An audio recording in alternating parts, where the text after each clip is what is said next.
Hello everyone, Richter here again. Today we're gonna be doing another farming test since it seems a lot of us will be stuck in T8 for a little while since the damage requirements for Profound are a little higher than before. At least to farm comfortably. I tried doing a little bit of corpse rushing and it was very annoying, so here we are, back in T8. Okay, this is going to be a kind of a compass farming setup, or it's kind of a boss rushing setup. The idea is to go through maps very fast to get gold from the league mechanic, and in order to do that you have to pretty much ignore most of the monsters except the league mechanic monsters. So what we're doing here is we're doing Dream because Dream is good. It's very easy to, just by running through stuff, you feel the bar of the Dream. It's not very difficult to achieve. Again, the most important points for Dream are these two, which give you the extra quantity of drops and really juices it up. And this one is good for you to sometimes get better nightmares at all. Then we're doing all of this here. So the good thing about this part of the tree is that for the most part it doesn't really care if you have pets or not. Right now embers are very on demand and decently priced. So because we're duplicating bosses, everything here that says bosses have a chance is very good. So winding keys are 0.8, 0.7 to 0.8, so almost 1 FE per winding key, so that's very good to have.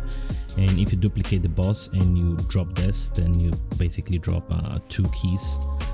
Same thing about the embers, same thing about the resonance.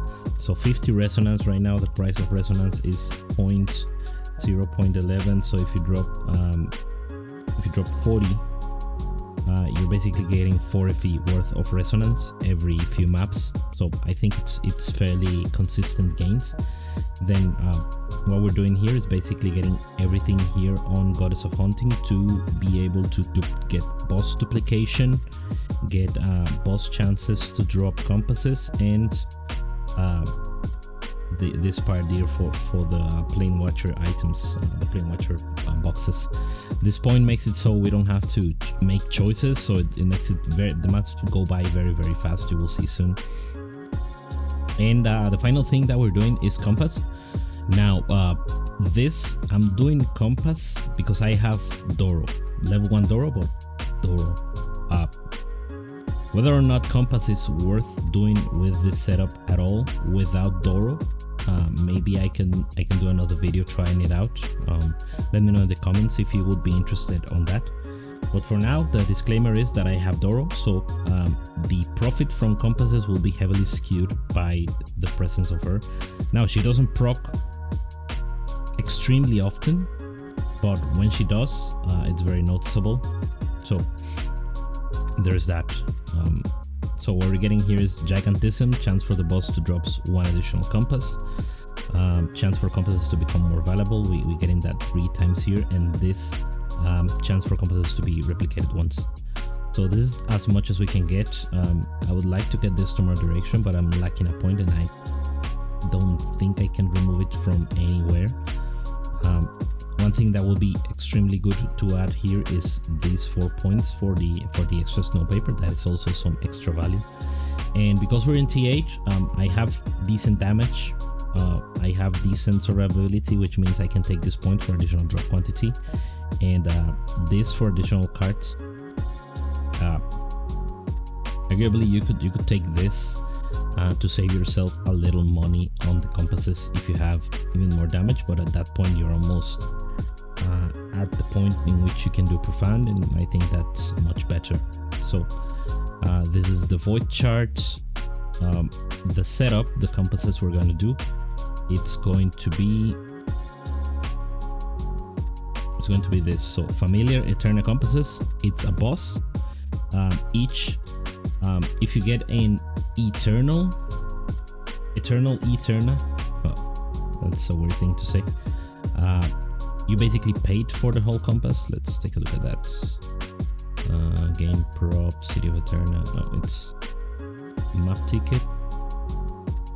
Aeterna. There you go. So the eternal reverberations are 1.7. So they are roughly the price of the compass, and the regular reverberations are not too bad, are 0.1.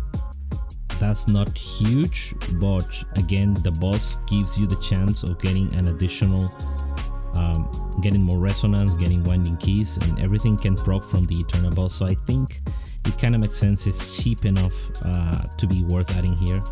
Then we're doing the boss duplication, Goddess of Hunting Compass. So 100% chance to fight 2 bosses, and Nightmare Compass just to proc the Nightmare. This is the only one that you can get here. And we're clicking this resonance 3 times, which means we're spending 8 resonance per map. So I'm gonna be running 30 maps with this test, which will be roughly 240 worth of resonance.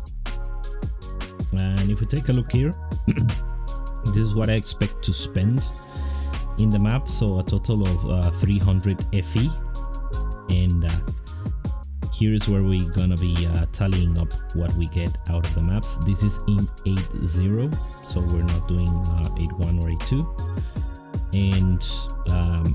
And yeah, I have to discuss the drop bets because that might skew the result. Again, I have level 1 Doro. So what she does is there's a 3% chance for her to, when you drop a compass, she will spawn and she will give you between 5 and 10 compasses. For the most part, it's mostly 5. But when she does, you have a good chance of getting rarer compasses with her. I'm also using the compass blue guy and the level 6 flame fuel guy. If you know, you would use whatever pets you have, but this is what I have. I have Kong too, but I'm not gonna be using Kong in this one. So these 2 are not difficult to get. I don't know if he spawns outside of the Doro banner. That's the thing. So you might not have this guy. And yeah, her is gonna definitely affect the profit from compasses, but it's a 3% chance every time you drop one. So maybe you could expect to get what 3 to 5% less profit without her. So we shall see if it's how much we actually get in the end, if this is worth doing at all. All right, let me run the first map for you to see. So, and the gold, I'm gonna put this at 0 to see how much I make after the 30 maps. Gold is very volatile, keep in mind, and I don't know if the extra quantity is affecting the gold drops, but it is what it is.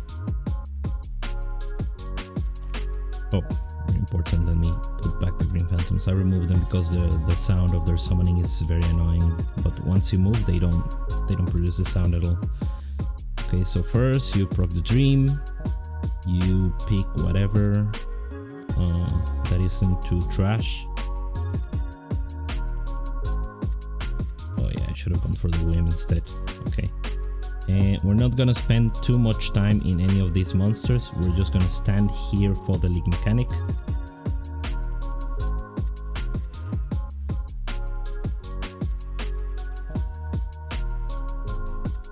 Get our workers, get our gold, and move on to the next one. There you go. So kill the Aeterna guys. Where are my minions? What are they doing? I need to get the Dazzling Bloom back in the build somehow. And the Aeterna guy spawned here, so I'm gonna backtrack. Normally you don't want to backtrack, but I mean, we're paying for that dude to be in the map, so we might as well get our money's worth. We will drop 10 resonance from them. That's roughly 1 FE, so he paid for himself this run, at least.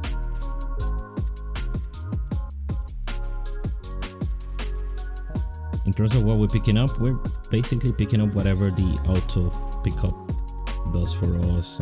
You still get some beacons and stuff.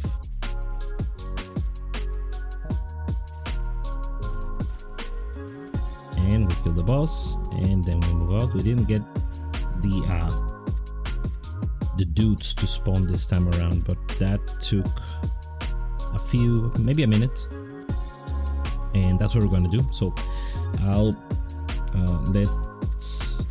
I'll meet you in the halfway point in the future. So before we continue, I want to share which pets I have, because I think that's important to mention. I already mentioned Doro, but I forgot to mention the Nightmare setup. I have level 6 Lettuce, level 6 this guy Shocket, and level 3 Shepherd, which means I sometimes get an additional roll when I enter the Nightmare, and I get at least one reroll of the Nightmare to, you know, get better Nightmares for the most part. And he works very well duplicating the bubbles. So yeah, this will skew the results of dream related loot itself as well in the test. All right, and here's the final tally. So we made a total of 417 FE in 30 maps. If you run these maps one after one without too much delay, you would be taking around 1.1 minutes, 1.5 minutes per map, which means this is roughly 30 to 40 minutes of game time. Which means if you factor in per hour, you could be making easily double this, which I think is extremely good. Now, I think I got, for the most part, extra lucky with the Flame Elemental drops. But yeah, I got a lot of raw FE, some from Dream, some from other sources, but yeah, in general, this was a little bit lucky. But look at the resonance. I don't think this is too difficult to achieve now, provided these prices remain constant. Keep in mind that I did spend resonance. I was spending 8 resonance per map. I spent 29 FE in resonance, and we made back that and much more. And from then, of course, the dream items are overtaking the profits massively. But in general, you can see that a lot of these items are not really pet dependent. And as I mentioned, I didn't get a single Doro proc. And to be fair, the compasses didn't really make too much on their own, or I didn't get any of the like noticeable compasses at least. But if you sum up like how much was made from compasses in general, it's 50. So that's not too terrible in general, but all things considered is less than what was made from resonance, but not too shabby in the end. So there it is. I think I can call this a success. I think you can replicate this. You will see much less profit from dream related items, but if you can get upwards of 300, 400 FE in an hour, almost 500 if you get luckier. If you get one of the some of the good compasses can sell for like 50, 80, 100 FE, especially the Arcana compasses. So provided you have better luck than I think this is a very profitable strategy, and we got 18,000 gold in that time frame in 30 maps. Which is I think it's pretty good. So I'll call this one a success. I'll be leaving the Voidchart with the whole description in the video description below. So give this one a try. Let me know how it goes for you, whether you have the pets or not. Try it even if you don't have the pets, and I would like to know what are your results with it. Thank you very much for watching, and I'll see you in the next one.